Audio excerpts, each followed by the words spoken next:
बिस्मिल्लाहिर्रहमानिर्रहीम, अस्सलाम वालेकुम। लाइव डॉक्टर शाहिद मसूद के साथ मैं हूं सुमेरा सलीम। नाज़रीन, मुल्क भर में 78वां जश्न आज़ादी आज मिली जोशो जज्बे के साथ मनाया जा रहा है। रवां साल को मार्का हक की अजीम फतह से मंसूब किया गया है, जबकि मार्का हक में लाजवाल जुर्रत और जंगी महारत का एतराफ़ करते हुए फील्ड मार्शल सैयद आसिम मुनीर साहब समेत दीगर सिविल और अस्करी क़यादत को एजाज़ात से भी नवाजा गया है। इसके अलावा भी दीगर मौज़ूआत पर आज हम गुफ्तगू करेंगे। स्टूडियो में हमारे साथ मौजूद हैं डॉक्टर शाहिद मसूद। अस्सलाम वालेकुम डॉक्टर साहब। जी, आपको भी डॉक्टर साहब, मुल्क भर में 78वां जश्न आज़ादी आज मिली जोशो जज्बे के साथ मनाया जा रहा है, जबकि मार्का हक में नुमाया कारकर्दगी पर सिविल और अस्करी शख्सियात को एजाज़ात से भी नवाजा गया है। अच्छा जी, ये जो है ना, ये सबसे पहले तो सबको मुबारक हो यौम आज़ादी। अच्छा, इसको 78वां यौम आज़ादी कुछ लोग कह रहे हैं, तो 78th, और कुछ लोग इसको कह रहे हैं 79th। तो ये जो है ये 14 अगस्त 1947 को पाकिस्तान आज़ाद हुआ था, तो ये 78वां जो है ये यौम आज़ादी है। आपने बात दुरुस्त की। अच्छा, और जो 79th है वो फिर सालगिरह के हिसाब से होता है कि सालगिरह जो कि 1 साल बाद है, उसके 1 साल बाद की सालगिरह है, तो वो ये लोगों में हमेशा एक कन्फ्यूजन पैदा होता है। वो इस दफ़ा भी है कि कहीं पर मैं उसको 78 पढ़ा जा रहा है, कहीं उसको 79 कहा जा रहा है। तो सालगिरह जो है वो 1 साल के बाद, ठीक है ना, तो वहाँ से स्टार्ट करें, और यौम आज़ादी जो है वो स्टार्ट करें 1 साल पहले से। तो 78 और 79 का फ़र्क आपको पता चल जाएगा। एक तरह से आप भी सही कह रही हैं, जो 78 कह रहे हैं वो उसको कुछ और समझ के कह रहे हैं, जो 79 कह रहे हैं वो कुछ और समझ के कह रहे हैं। तो वो इस तरह से मामला है, ठीक है। अगर हम यानी यौम आज़ादी कहें, यानी हम ये कहने कि मतलब यौम पैदाइश एक है और सालगिरह 1 साल बाद है, सही, ठीक है ना। तो उसको 1 साल फिर पीछे जब ले जाते हैं तो वहाँ से स्टार्ट होती है। एनीवे, बड़ा जनाब जोश, और अच्छा ये रवायती जुमला नहीं है, रवायती जोशो जज्बा वो जो होता है ना हर दफ़ा, अच्छा होता है वैसे रवायती जोशो जज्बा, लेकिन इस साल जो है ना वो ज़रा थोड़ा सा ज़्यादा जो है ना उसमें इस साल ज़रा ज़्यादा उसमें खुशी देखने में आई। और बड़े मसाइल हैं लोगों के बड़े प्रॉब्लम्स हैं, लोगों की ज़िंदगियों में बड़े उनके इश्यूज़ हैं। लेकिन ये है कि ये बात एक बड़ी दिलचस्प देखने में आती है पाकिस्तान में कि ईद से ज़्यादा जो जिसको कहते हैं ना कि वो लोग खुशबाश वो घूमते फिरते और जनाब तकारीब हो रही हैं, और वो जनाब 14 अगस्त पे और या 6 सितंबर पे या 23 मार्च पे नज़र आती है।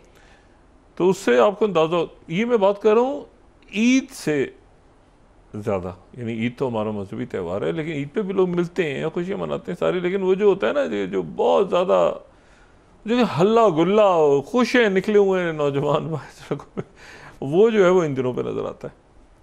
और जो कि बड़े ज़बरदस्त आपको झंडे नज़र आ रहे हैं, बच्चे और जनाब चेहरों पे उन्होंने पेंट किए हुए हैं झंडे, और बड़ा खूबसूरत बच्चे।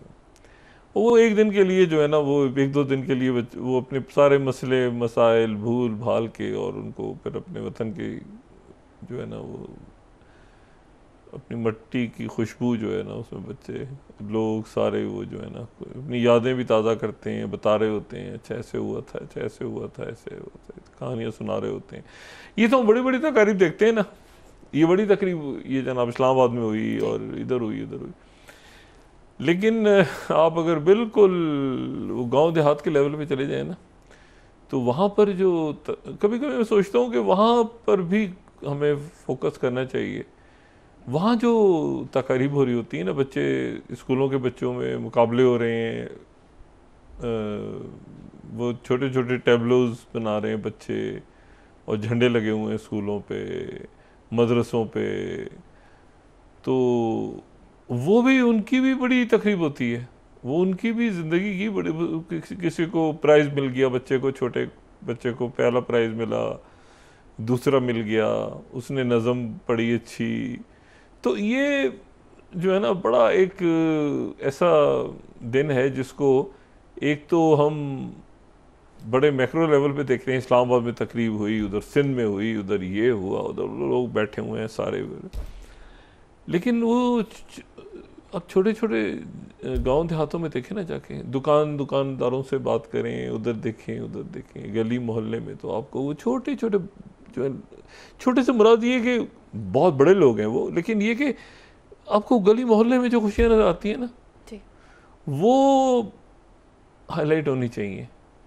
मैंने एक दफ़ा काफ़ी इसको किया अपने ना, अपने मीडिया कैरियर में मैंने कई दफ़ा जो है ये किया कि बड़ी तकारीब को ज़रा थोड़ा सा साइड पे करके और वो छोटी तकारीब बैलेंस किया कि वहाँ देखें बच्चों के मुकाबले हो रहे हैं स्कूलों में, और इतनी ज़बरदस्त बच्चे अपनी जो स्कूल्स में ख़ास तौर पर टीचर्स इन्वॉल्व होते हैं और बच्चे तैयारी करते हैं बाकायदा, ये अल्लामा इकबाल की नज़म ये, और उसी तरह से फिर वो जनाब टेबलोज, मतलब हर जगह पे जो है ना वो मुख्तलिफ अंदाज है। आप अगर मदरसों में जाएं तो वहाँ पर आपको नज़र आएगा, मैंने कहा ना मार्केट्स में दुकानदार वहाँ पे, तो हर शख्स इसको अपने अंदाज में मना रहा होता है। और सबसे ज़्यादा जो हरकत अगर नज़र आती है ना किसी तकरीब पे, जो मैं शायद उन लोगों में से जो बेजार होता हूँ, वो नज़र आती है न्यू ईयर पे, जब ये एक पहिए पे गाड़ी चला रहे थे, मोटरसाइकिलें चलाना और ये और एक्सीडेंट्स हो रहे हैं और बदतमीज़ी और हॉर्न। कल भी इस तरह का क्राउड यहाँ पे इस्लामाबाद में, वो हॉर्न बजाए जा रहे हैं, लेकिन वो सिक्योरिटी वगैरह की वजह से मेरे ख्याल से यहाँ पे वो इतना नहीं हुआ। लेकिन एक ठीक है, वो भी उनको भी मतलब आप कह सकते हैं कि ठीक है वो, लेकिन उसके नतीजे में हादसे पेश आ जाते हैं। लेकिन सबसे बड़ी बात यह है कि एक तो पूरे मुल्क में बनाया गया, दूसरी बात यह कि अल्लाह का एहसान है कि सिक्योरिटी बहुत अच्छी रही पूरे मुल्क में। कल कहीं कोई खदशात होते हैं कि इतनी तकारीब हो रही हैं, इतने लोग जमा हैं एक एक जगह पे, और तो कोई ना कोई वाक़या पेश आएगा, लेकिन अल्लाह का शुक्र है कि खैरियत से दिन गुजरा। अच्छा, अब ये जो दिन है अगले चंद रोज़ जो अब से काउंटडाउन शुरू हो गया है, ये बड़े फैसला कुन दिन है। और हम ज़रा शुरू करते हैं कि सिर्फ मेरे ख़्याल से 48 घंटे से भी कम वक्त रह गया है जब प्रेसिडेंट ट्रंप और प्रेसिडेंट पुतिन जो हैं वो बंद दरवाज़ों के पीछे जो है वो अलास्का में, अच्छा दिन के वक्त स्टार्ट होगा सारा सिलसिला, ठीक है, और दिन के वक्त मुलाकात है। अब जाहिर है कि वो उस जगह के मतलब GMT के टाइम के लिहाज से आगे पीछे कर आके बहरहाल उनका जो लोकल टाइम है वो सुबह का टाइम है, दिन का टाइम, और उस वक्त जो है वो ये रवाना हो गए यहाँ से, होने वाले हैं ट्रंप भी और पुतिन भी, और ज़ाहिर है पहले पहुँच के रिलैक्स होंगे और उसके बाद वो तवील फ्लाइट है। और वहाँ पर उनके साथ जो है वो जो डेलीगेशन आ रहा है व्लादिमीर पुतिन के साथ, वो यूरी युशकोव हैं जो कि उनके मुशीर हैं बड़े करीब, और जो सारी गुफ्तगू बयान करते हैं, और ये वही हैं जो कि यूक्रेन के साथ मुज़ाकरात में भी लीड कर रहे थे रशिया की टीम को, वो उनके साथ हैं। और ये जो हैं ये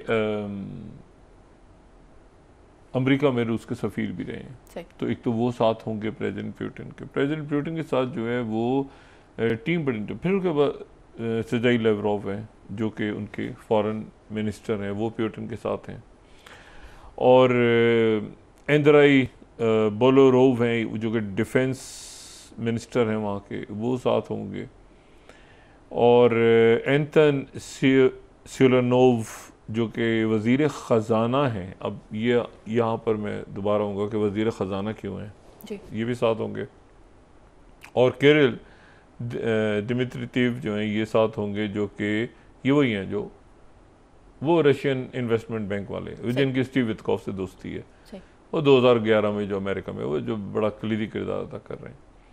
अच्छा, ये प्रेसिडेंट पुतिन के साथ ये फ्लाई कर रहे हैं।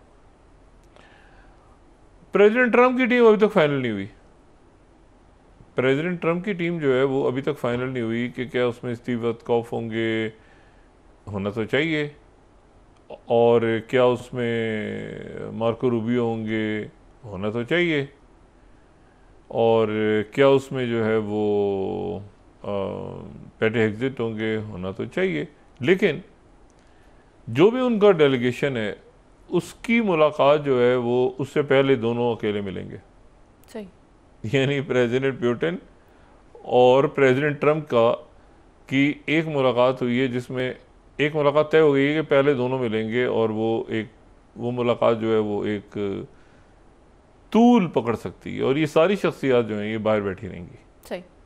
यानी उसमें रशियन डेलीगेशन भी बाहर बैठा रहेगा और अमेरिकन डेलीगेशन भी बाहर बैठा रहेगा, और अंदर जो है वो उन्होंने बड़ी मुश्किलों से, बहुत मुश्किलों से आलमी सतह पे, ये मैं आपको फैक्ट बता रहा हूँ, ग्लोबल ग्लोबल ग्लोबल सतह पे जो है ना, 2 लोग ऐसे हैं जिनकी अहमियत अख्तियार कर गई है, और वो जो हैं वो अंदर मौजूद तर्जुमान है। जो गुफ्तगू वो रशियन करेंगे तो उसको इंग्लिश में बताएंगे, एक तर्जुमान साहब होंगे जो इंग्लिश में बोलेंगे तो रशियन में बताएंगे, तो उस पर वो आदमी जो इस वक्त हीरा है कि वो आदमी बाहर आके बताया कि इनके दरमियान बात की हुई थी। अच्छा, लेकिन साथ ही सबको धड़का ये भी लगा हुआ है कि दोनों ऐसा ना कहें कि यार वो पुतिन इंग्लिश बोलना शुरू कर दें, वो रशियन बोलना शुरू कर दें, भाईजान बैठ जाओ। तो मतलब एक आदमी को उन्होंने रखा हुआ है, और सबकी इस वक्त जो है ना वो उसके ऊपर है कि भाई ये हमें बताएगा कि अंदर बात क्या हुई, खुसर बुसर हुई क्या। अब ख्याल तो प्रेसिडेंट पुतिन को इंग्लिश नहीं आती, प्रेसिडेंट पुतिन को इंग्लिश नहीं आती, मतलब वो जो ईस्ट जर्मनी में KGB के ऑफिसर के तौर पे थे, वो पता नहीं कितनी ज़बानें बोलते हैं। अच्छा, तो वो बहरहाल इन्होंने एक तर्जुमान को भी रखा है कि नोट टेकर भी हो, तो अभी लेकिन इस बात के कभी इम्कान आते हैं कि वो नोट टेकर से भी कहा जाएगा कि भाईजान ज़रा वो बाहर वो देख के आओ, वो देखो देखो चिड़िया उड़ रही है ना, वो देख के आओ। अच्छा, तो ये दोनों उसके बाद बैठ जाएंगे और बातचीत शुरू करेंगे, और ये बाहर बैठे रहेंगे सारे लोग।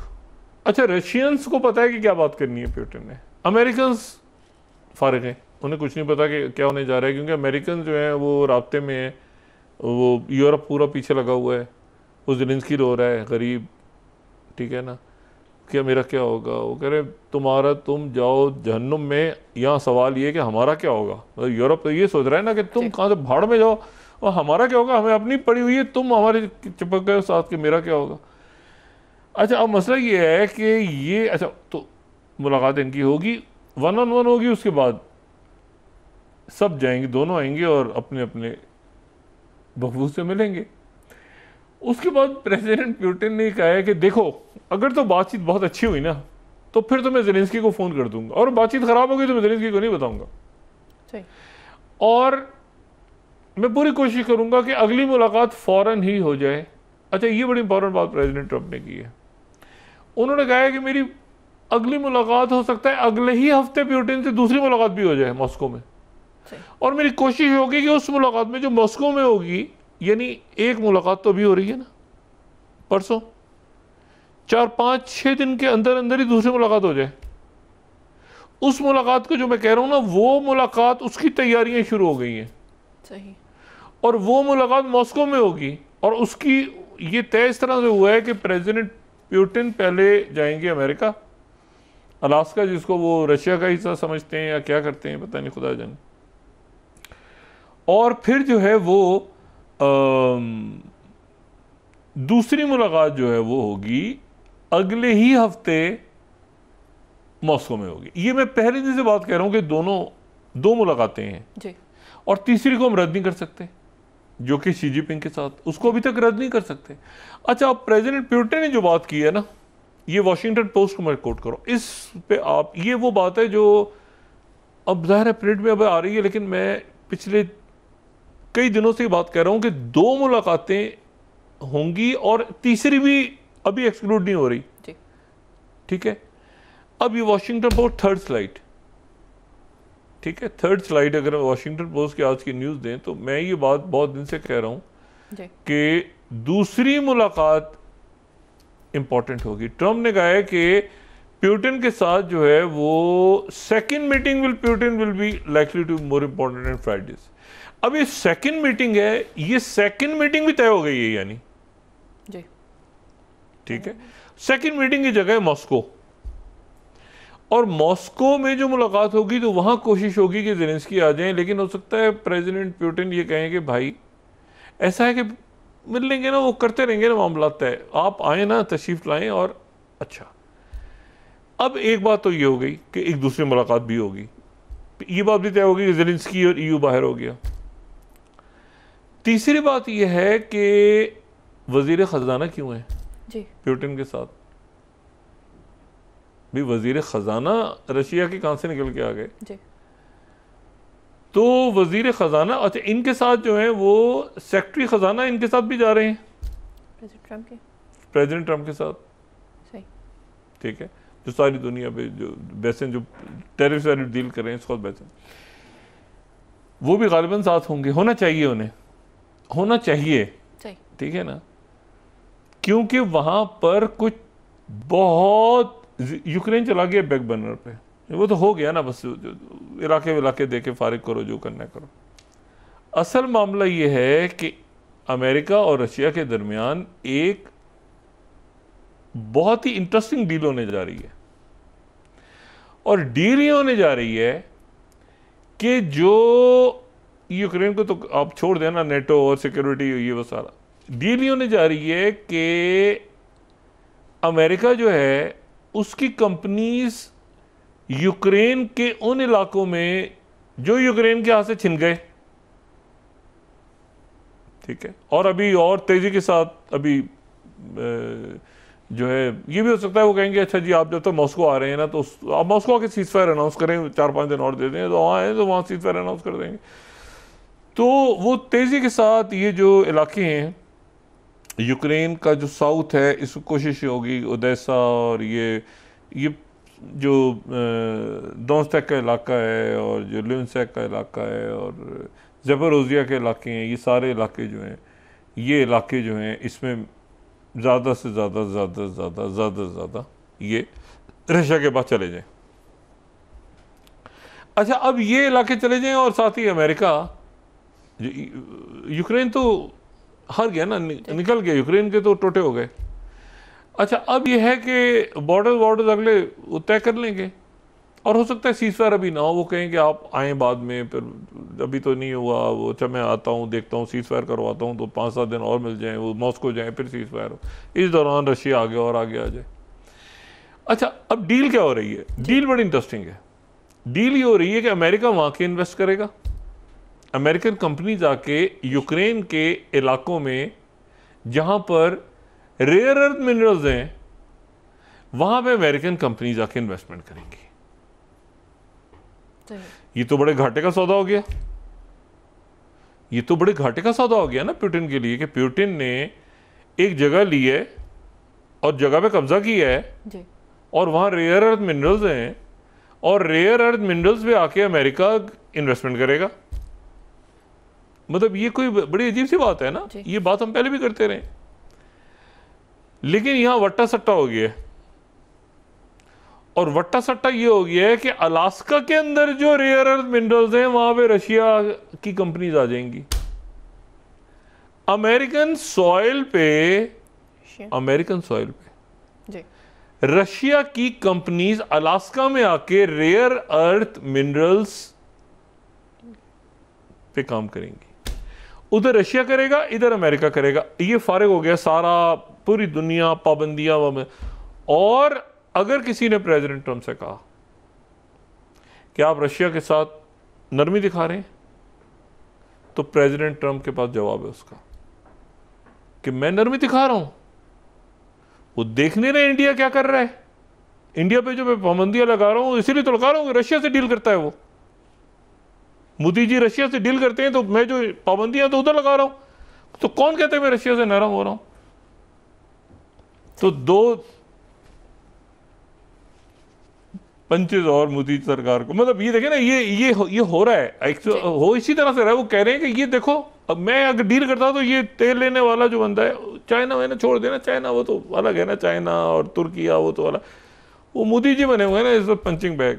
तो कह ये देखो ना, ये जो मैं इशारा कर रहा हूँ। अच्छा, अब जनाब ये एक आप समझें कि एक अजीब व गरीब सूरत हाल है कि प्रेसिडेंट ट्रंप अलास्का में, अच्छा मुझे एग्जैक्ट नहीं पता, मैंने अभी ये सेकंड देखा है, तो मुझे नहीं पता कि वहाँ पे एक तो वहाँ पर अलास्का में मौजूद तो हैं ये जो 17 मेटल्स हैं रेयर अर्थ मिनरल्स के, उसमें से काफ़ी तो अलास्का में हैं, लेकिन और 15 कम से कम वहाँ पे मौजूद हैं, ठीक है। और उसमें यूट्रियम भी है, और उसमें जो है वो मतलब 17 से हट के 15 को देखें, अगर बाकी हम देखें तो इसमें, लेकिन वो कितने, उनके ज़खायर कितने हैं, और उसमें सीरियम भी है वहाँ पे, एर्बियम भी है, यूट्रियम भी है, डिस्पोटियम भी है, ये सारे जो कि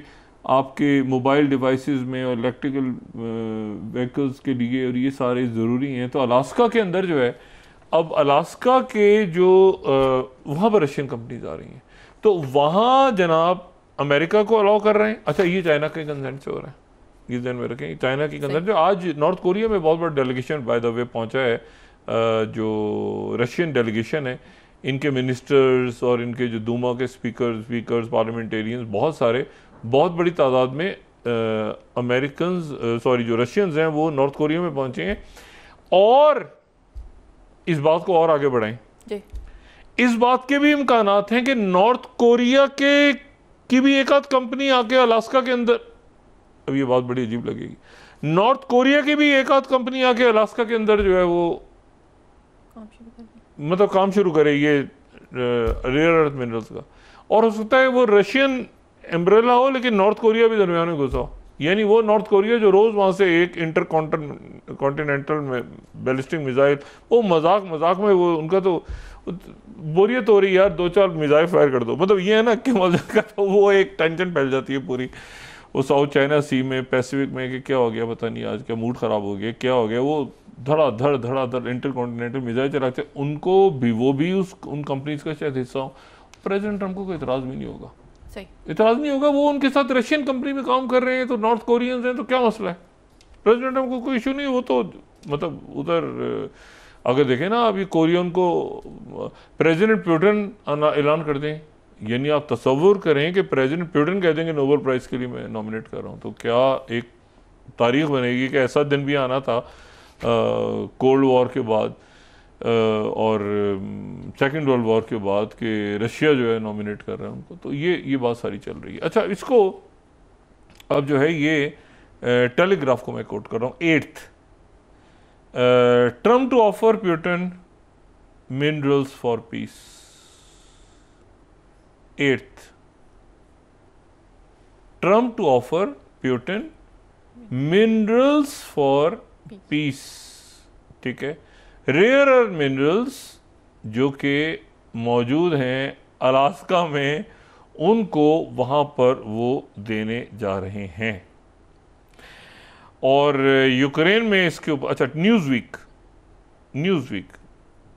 6th Trump reportedly offering Putin natural resources of Alaska sparks fury. इस पर ज़ाहिर है खप तो पड़नी है, लेकिन बहरहाल ये जो है ये रेयर अर्थ मिनरल्स वो देने जा रहे हैं, और वो ये क्योंकि उधर अमेरिकन कंपनीज होंगी ना, तो ये तो पुतिन को नुकसान है। तो पुतिन फिर अलास्का में रशियन कंपनीज आके, और उसमें नॉर्थ कोरियंस भी हो, चाइनीज भी हो, तो कोई मसला नहीं है। चाइनीज को तो पहले वीज़ा दे रहे हैं ना, वो चाइनीज को तो उनके लिए तो खोल दिए उन्होंने सारे वीज़े, और ये सारा चाइनीज के ऊपर तो पाबंदियाँ तो हटाई हुई हैं, वो तो कोई इशू नहीं है। 90 दिन का उनको आगे भी मामला चल रहे हैं, और चाइना इस पर खुश भी है। तो इसी दौरान जो है ये सारी बात, तो इसलिए वज़ीर ख़ज़ाना है। अच्छा, लेकिन एक बात मैं आपको बताऊं कि ये बात, मेरा ख्याल ये है कि मैं 3 या 4 साल से कह रहा हूं कि यूक्रेन की जंग यूक्रेन तक नहीं रहेगी, इसमें आर्कटिक आ जाएगा। कहीं ना कहीं इसमें आर्कटिक है, कहीं उसका नाम नहीं आ रहा, कहीं उसका जिक्र नहीं आ रहा। आपको नेटो नज़र आ रही है, आपको यूक्रेन नज़र आ रहा है, आपको ज़ेलेंस्की नज़र आ रहा है, आपको तुर्किया नज़र आ रहा है, आपको मिडिल ईस्ट नज़र आ रहा है, नहीं, ये खेल आर्कटिक का है। और इसीलिए प्रेसिडेंट ट्रंप को कनाडा और ग्रीनलैंड की मोहब्बत उनके अंदर जो जागती है, वो जागती है आर्कटिक के अंदर, जो बैटलफील्ड अगली दुनिया की बनने जा रही है। तो वो आर्कटिक जो है वो एक बहुत इम्पॉर्टेंट है पुतिन के लिए भी और अमेरिका के लिए भी, और उनके और चाइना का जो पोलर उनका जो पोलर रोड है, तो वो सारा जो है वो उसके ऊपर, उसमें आर्कटिक एक इम्पॉर्टेंट रोल प्ले कर रहा है। अब इसमें जो एक इशू है वो ये है, और ये भी ध्यान में रखें कि इसमें जो है वो ग्रीनलैंड का जिक्र आ जाए या इसमें, और ये हमें पता है कि सबसे ज़्यादा जो है वो एक ये पोलर सिल्क रोड, और फिर सबसे ज़्यादा जो है वो हमें नज़र आता है इसमें रशिया, और फिर बहुत थोड़ा सा यूएस, और फिर कनाडा और ग्रीनलैंड, ये सारा नज़र आता है। तो अगर रशिया के साथ मामला हो रहे हैं तो बाद में वो कनाडा और ग्रीनलैंड, और इसमें ये भी ध्यान में रखें कि जो नदर्न रूट है, बिल्कुल दुनिया का जो ऊपर सबसे छोटा रूट है, जो मैं बात पहले भी कह चुका हूँ, बिटवीन रशिया या बिटवीन चाइना और डायरेक्ट यूरोप तक जो लैंडिंग हो रही है सामान की, तो वो भी बड़ा इंपॉर्टेंट। तो प्रेसिडेंट ट्रंप जो है वहाँ पर आर्कटिक की बात भी करने जा रहे हैं। सही। आर्कटिक की बात भी हो रही है, आर्कटिक का फैसला भी होने जा रहा है। सही। अच्छा, मैं यहाँ पे कोट कर रहा हूँ एक तो फॉरेन पॉलिसी का आर्टिकल, अगर किसी ने पढ़ना हो, deeper US cooperation with Russia is coming on Arctic, ठीक है, इसको ज़रा पढ़ लें। और दूसरा इकोनॉमिस्ट को पढ़ लें, ये मिखाइल कोमिन ने लिखा है कि why Arctic is Putin's next front. ये जो आर्कटिक है ना, ये एक नया फ्रंट है, और ये यूएस और रशिया की जो कोऑपरेशन है उसका एक सानवी हिस्सा रह गया है। ये नेटो के ममालिक या वेस्टर्न यूरोप या वो सारे मुल्क जो आर्कटिक तक नहीं है, जिनकी पहुंच आर्कटिक तक नहीं है। चाइना के जो आइस ब्रेकर्स हैं वो वहाँ पे बहुत फाल हैं, और कनाडा का सामान चाइना तक जा चुका है। ये मैं डिटेल में बता चुका हूँ, वो उनकी हो चुकी है, जो कि वो बड़े नाराज़ हो गए थे अमेरिकन और ये सारे ओबामा दौर में, लेकिन बाइडेन दौर में भी हुआ था वो। तो कनाडा बराह रास्त जो है वो चाइना के साथ थ्रू ये जो आर्कटिक है ये अपनी ट्रेड शुरू करना चाहता है। लेकिन अब इसमें ये जो मामला हो गया है कि रशिया की कंपनीज ही अलास्का में होंगी और मिनरल्स को तलाश कर रही होंगी। ये जो मैंने टेलीग्राफ की स्टोरीज को दोबारा देखें जरा, 8th, अब ये अगर वहां पर मिनरल्स ही रशिया की 8th को देखें ना, इसको पूरी स्टोरी अगर पढ़ते हैं इसको, या न्यूज़ वीक को 6th को, तो अगर ये कंपनीज ही वहां पे मौजूद हैं तो भाई फिर उसके बाद कौन सा रास्ता, तो कौन सी तिजारत, तो सारा को खुल गया। तो ये एक ऐसा सिलसिला है कि जिसमें वो प्रेसिडेंट ट्रंप कहते हैं कि इलाके जितने लेने हैं तुम ले लो, और मेरी कंपनीज वहाँ के करें, और फिर मुझे काजाकिस्तान तक एक्सेस दो, और तुमने यहाँ जितना जो कुछ लेना है यहाँ से ये इसको ले लो, ये अलास्का और आगे जो भी बातें करो, और शी जिनपिंग से मेरी बात करो। वो कह रहे, उसने कहा ये अभी मैं आपको बता रहा हूँ, ये कहीं बात नहीं है, ये बात होगी इनमें कि नॉर्थ कोरिया भी आना चाह रहा है। उन्होंने कहा क्या मसला है, तो बहुत अच्छा है नॉर्थ कोरिया, मैं उधर चाइना जा रहा हूँ तो नॉर्थ कोरिया भी चला जाऊँगा, कोरिया भी चला जाऊँगा। वो कोरिया वाले तो फालतू हैं, वो तो मतलब वो तो देखा जाएगा, उनका तो मुझे पता है क्या उनकी हैसियत, तो कोरिया में तो फौज बैठी हुई है पूरी, तो अमेरिका की, तो वो कोई इशू नहीं है। तो नॉर्थ कोरिया अब वक्फा लें, फिर सुबह बात करते हैं। नाज़रीन वापस आते हैं छोटे से ब्रेक के बाद।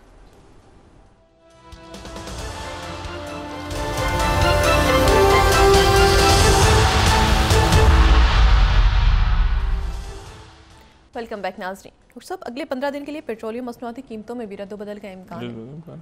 अच्छा, उससे हट के मैं ज़रा 14 अगस्त पे दोबारा बात करता हूँ। देखें, एक तो मैंने बात की थी ना पहले कि ये बड़ी तकारीब हमें नज़र आ रही हैं, और ये जाहिर है कि इसमें ये भी ज़रूरी है बड़े। एक हमें वो स्कूल, गली, मोहल्ले में बच्चे, मदारिस, घर, ताजिर, दुकानें, उस सतह पे हमें नजर आता है। ये 14 अगस्त जो है ना, मैंने कहा 14 अगस्त, 6 सितंबर, 23 मार्च जो है ना, ये ईद के दिन किसी पूछो ना क्या करो, मैं सो रहा हूँ यार। इन दिनों में जो है ना वो फुल लोग जो है ना वो इसमें झंडे और ये सारे और अपने मुल्क से मोहब्बत का इज़हार। लेकिन अच्छा, मैंने किसी तकरीब में शिरकत नहीं की, वो ज़ाहिर है कल भी प्रोग्राम था शाम को जब तकरीब हो रही थी और वैसे तो, लेकिन ये है कि एक जो तकरीब है ना वो मेरा ख्याल है कि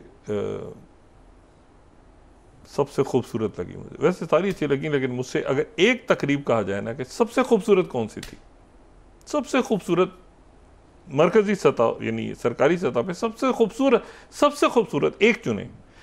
अगर तो एक से ज़्यादा चॉइसेस तो मैं कह सकता हूँ जी इस्लामाबाद में हुई, मुझे यहाँ पे हुई, लाहौर में हुई, इधर हुई सब, लेकिन अगर मुझे एक सबसे खूबसूरत तकरीब कौन सी हुई तो गवादर में हुई। सही। और ये हम आपको ये मनाजिर गवादर के दिखा रहे हैं, नहीं ये तो हम शायद यहाँ के ये गवादर के मनाजिर हैं, ये गवादर है, ठीक है। और ये आप देखें बलूचिस्तान के हमारे जो बच्चे हैं ये वहाँ पर तकरीब हुई है, और आप ये देखें वहाँ के ये कितनी खूबसूरत जो है वो वहाँ की तकरीब है। ये सारे बगैर गालिबन हाँ वो पहुँचे हुए हैं वहाँ पे, उनके साथ दूसरे लोग हैं। तो ये जो तकरीब वहाँ हुई है ना जो बलूचिस्तान में हुई, आतिशबाजी आप देखें माशाल्लाह, और आप ये देखें पाकिस्तान का जो झंडा है वो कितने वहाँ पे लोग, मैंने आपसे कहा ना ये BLA टाइप और मजीद ब्रिगेड टाइप लोगों ने आके जो है ना, इश्यूज हैं बलूचिस्तान के, इश्यूज वो अपनी जगह हैं।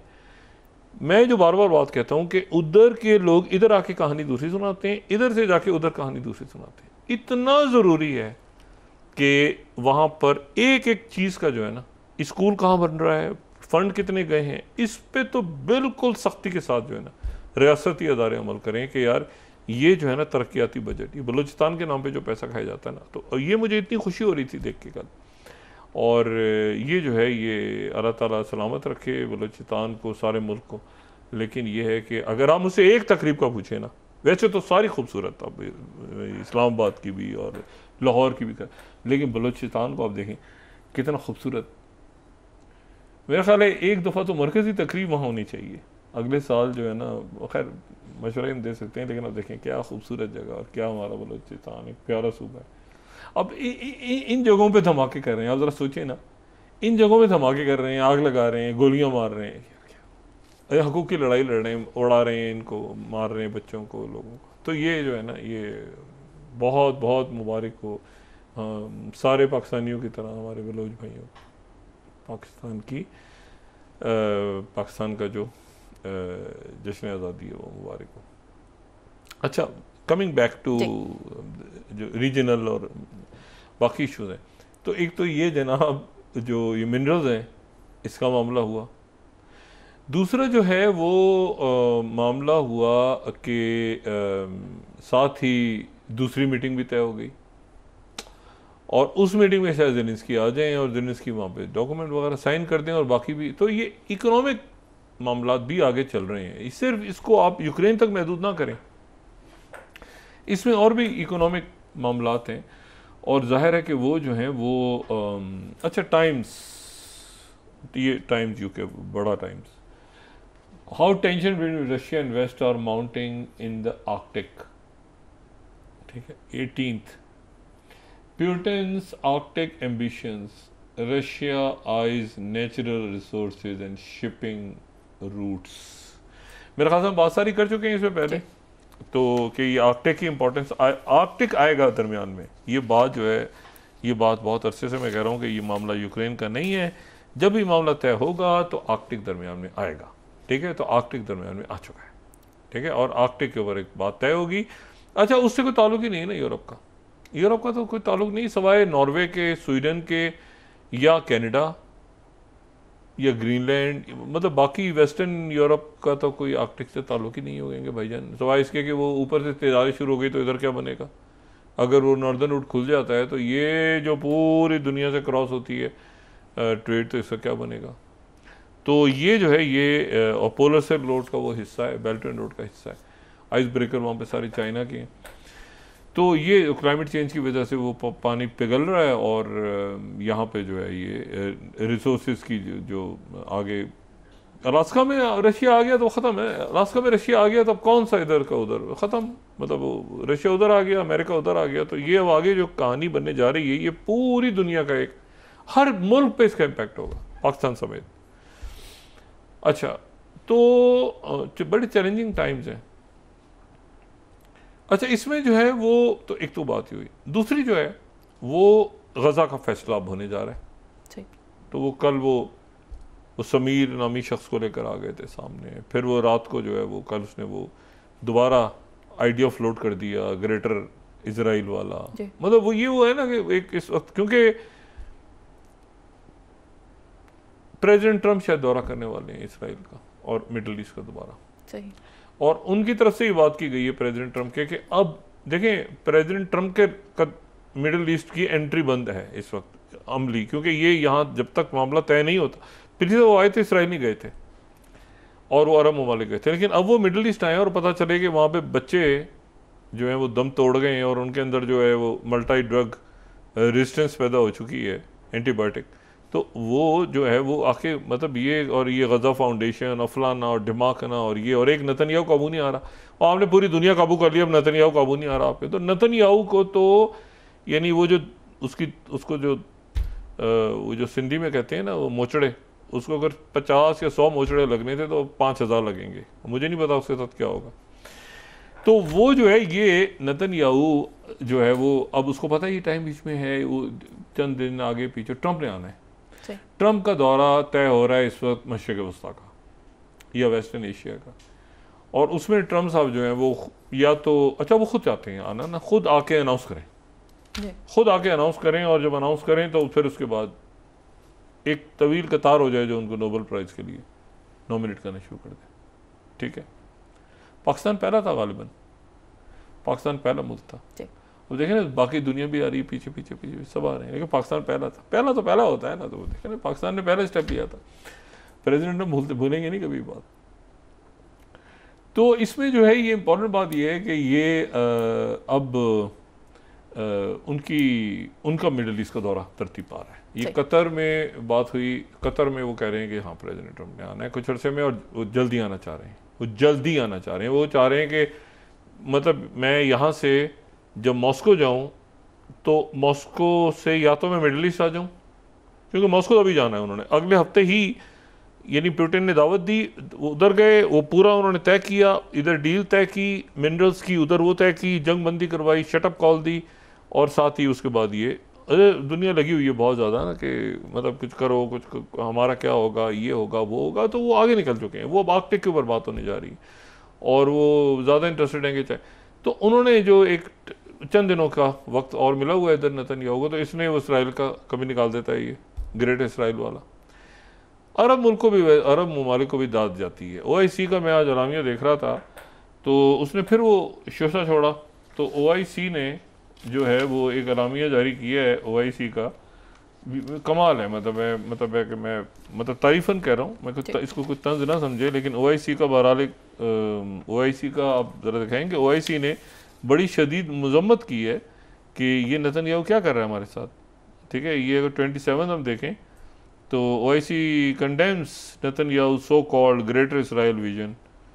अच्छा, उसने कहा तो ये OIC की तरफ से कंडेम हुआ है, ठीक है, मतलब उनकी तरफ से मजम्मत हुई है कि ये जो है ये ग्रेटर इसराइल क्या कर रहा है। इजिप्ट की तरफ से भी मजम्मत हुई है, 30th Arab global backlash follows Netanyahu Greater Israel remarks. वो ज़ाहिर है इस वक्त वो नहीं चाह रहे कि मामला बिगड़े, मगर बहरहाल नतन्याहू को छोड़ा हुआ है ना, चूँकि एक शख्स को पट्टे से अलग कर दिया है, शख्स तो नहीं, जो भी जानदार है उसको पट्टा उसको खोल दिया है, तो वो हर जगह वो कभी इधर दुरूज में घुस जाता है, कभी इधर घुस जाता है, उधर घुस जाता है, फौज के अंदर बगावत हुई है उसकी। तो अब जनाब वो उसने ग्रेटर इसराइल का फिर शोशा छोड़ा है। ग्रेटर इसराइल का हर को पता है, वो किंग डेविड के दौर का वो तस्वुर देख रहा है। और ये बात देखें, अगर ये नहीं बना, अब सबसे बड़ा मसला ये है कि अगर ग्रेटर इसराइल नहीं बना तो फिर तो हज़ारों साल के लिए यहाँ से गए, हज़ारों साल के लिए गए। बड़ी ये कितने हज़ार साल के बाद यहाँ वापसी हुई है, कितनी सदियों के बाद यहाँ वापसी हुई है इस लैंड में, इस सरजमीन पे। तो यहाँ पर अगर अब नहीं बना थर्ड टेम्पल तो छोड़ दें आप, फिर उसके बाद वो पता नहीं, फिर वो नक्शे वक्शे आगे जाएंगे, क्या होगा क्या नहीं होगा। तो ये एक उनका, आप ये ना समझें कि कुछ छोटी सी मामूली सी बात है यूक्रेन की तरह, कि यूक्रेन कह रहा है कि जी ये हमारा इलाका है तो डोंस तक हमारा है तो ये इसराइल का कुछ बिल्कुल ही किस्सा ही अलग है। और इसके पीछे पूरी एक हजारों साल की कहानी है कि ये कौन सा इलाका किसका है और कौन सा इलाका किसका है, और यहाँ पर वो किस तरह वापस आए, और थर्ड टेम्पल, और मतलब है कि बाइबल और ये सारा। तो अब वो दोबारा उसने वो निकाला है वहाँ पे। और वो E1 का जो इलाका है, जो E1 जो है ना, ये मगरबी किनारे का इलाका है। ये जो है ये E1, अगर हम कोई चार्ट दिखा सकें, E1 का इलाका है, यरूशलेम से थोड़ा सा ऊपर मगरबी किनारे का। ये सेटलमेंट वो कहता है कि यहाँ पर सेटलमेंट रुक चुकी है यहाँ पे, ये मगरबी किनारे का है। तो इस मोहतरिश ने दोबारा, जो इंतहा पसंद का वजीर, उसने कहा कि हम E1 में स्टार्ट कर देंगे सेटलमेंट। ये रुक चुके हैं, ये इनके अच्छे भी नहीं कर सकते। ये यहाँ रुकी, ये वह जगह है जो रुकी हुई है सेटलमेंट, यहाँ पे यहूदी आबादकारों को रोका हुआ है आलमी बरादरी ने। इसने फिर ऐलान किया 100-1000 घर बना दूंगा, ये करूंगा, फलां करूंगा, दिमाग ना करूंगा।